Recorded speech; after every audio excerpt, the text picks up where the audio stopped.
เบาไม่ทันแล้วปล่อยลงเลยโอ้โห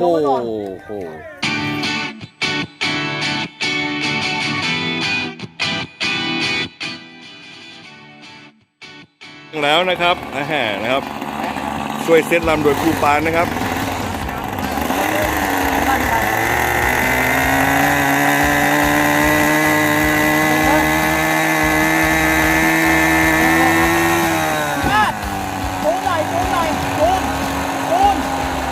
เดี๋ยวต้องจูนเครื่องอีกสักนิดนึงนะน้ำมันของมันไงอุ้ยน้ำมัน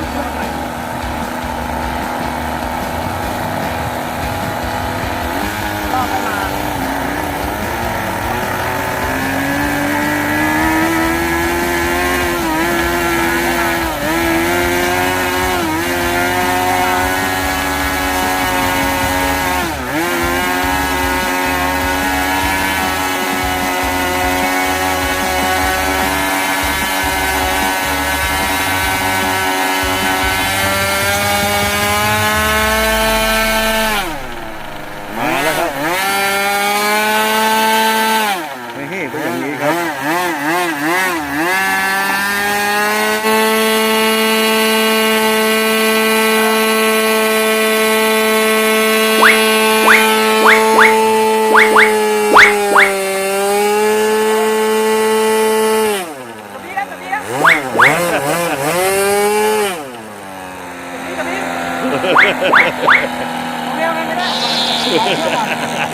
ให้ดมควันเอา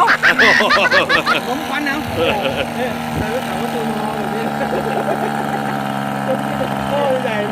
แล้วสมาชิกก็ช่วยกันนะครับ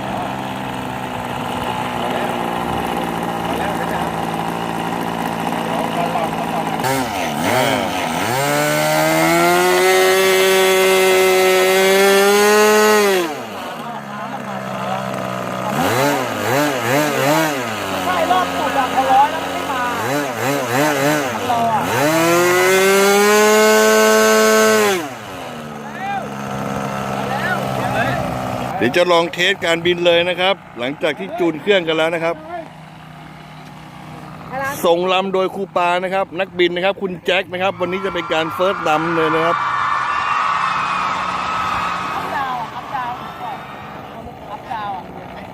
ชมกันนะครับคลิปยาวต่อเนื่องไปเลยนะครับ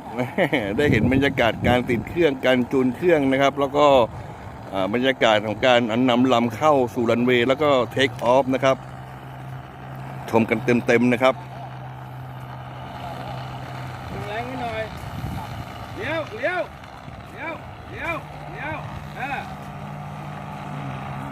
นักบินเข้าสู่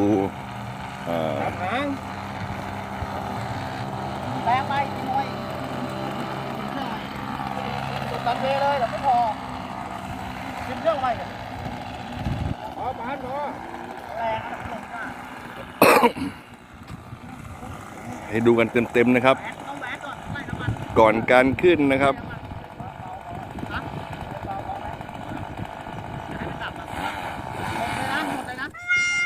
ดับครับผม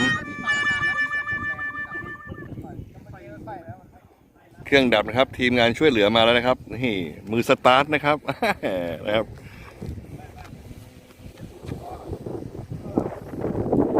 ผมหลบร่มก่อนดีกว่านะครับ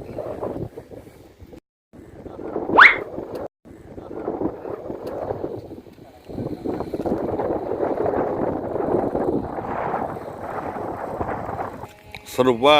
ยังไม่พร้อมบินนะครับเดี๋ยวมาชมคลิปบินกันอีกทีนะครับระหว่างการชมนะครับเครื่องนั้นขึ้นไปนะครับแล้วเครื่องดับนะครับ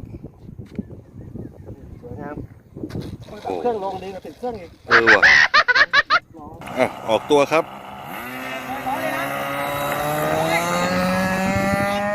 ขึ้นไปแล้วนะครับผมเป็นการเฟิร์สลำด้วยนะครับ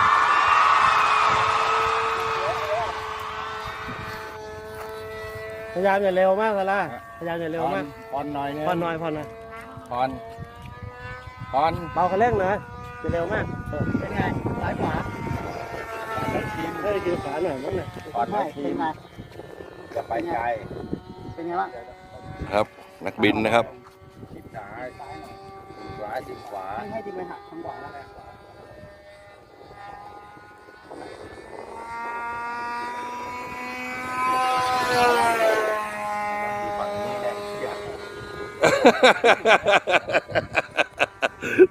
ทีมสลับฝั่งหรือเปล่านะครับยังเถียงกันอยู่นะครับ เ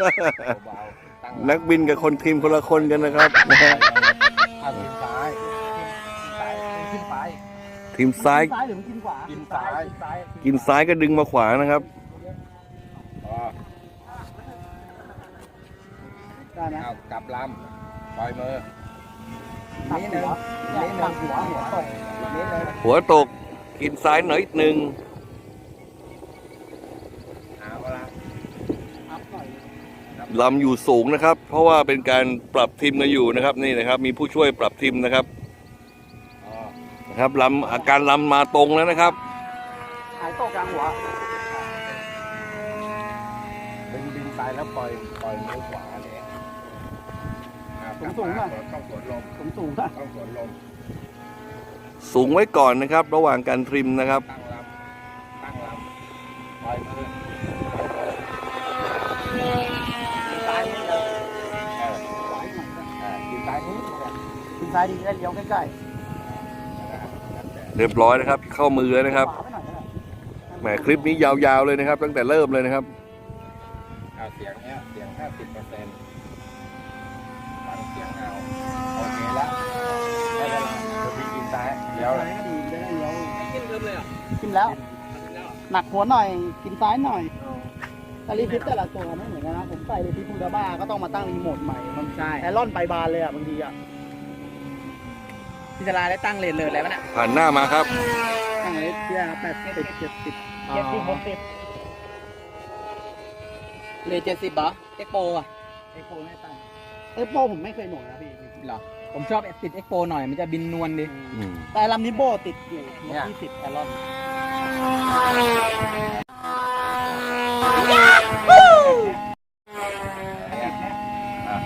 เสียงเนี้ยต้องจำเสียง นักบินนะครับ เติมหน่อยก็ได้บางทีเดี๋ยวมันสำลักน้ำมัน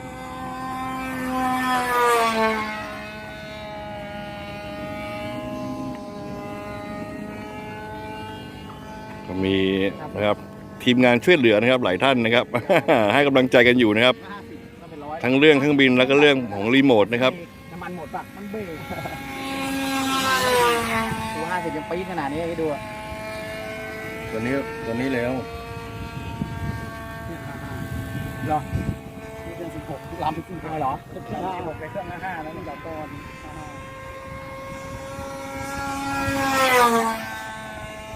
มีเพิ่มสปีดขึ้นมานะครับ เดี๋ยวจะลืมไฟฟ้าเลยนะบินน้ำมันอ่ะ ลงก็ง่ายกว่า มันร้องว่าอะไร ก็ไม่มี อ๋อ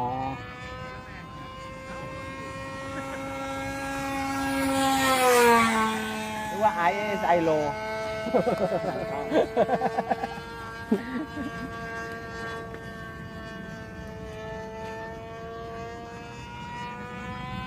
เข้าหัวรันเวย์มาครับ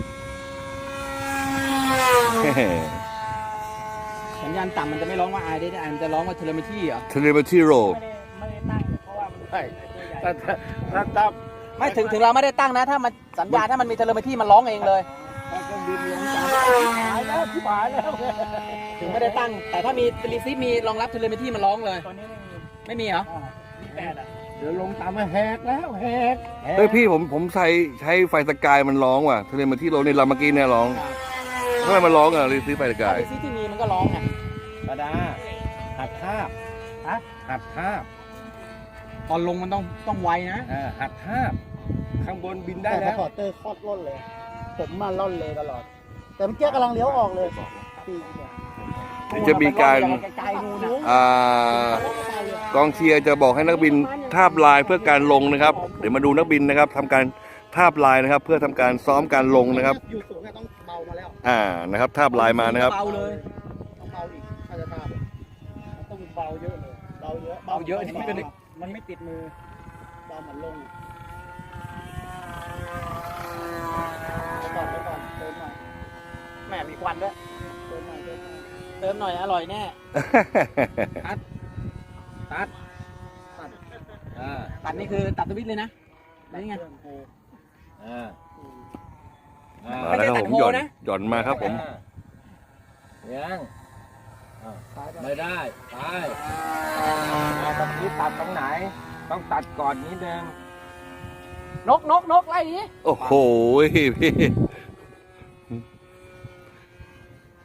ยังไม่ถึง100ดูเลย20%เองมั้งนะ ต้องตัดเลยเพราะมันจะร่อนรับมันหนัก เครื่องมันค้าง เขาเล่นมา โอ้ต้องต่ำกว่านี้อย่างนี้ ต้องตัดก่อน ไปเลยไปเลย ไป ได้เลย ถ้าขนาดนี้ก็ไปลงนู่นนะขนาดนั้นนู่นนะ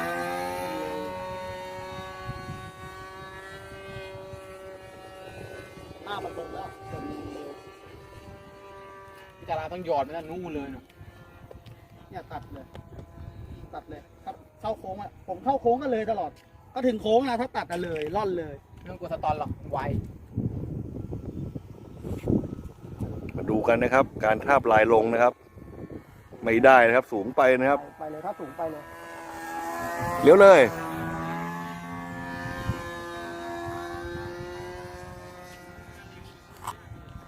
เดี๋ยว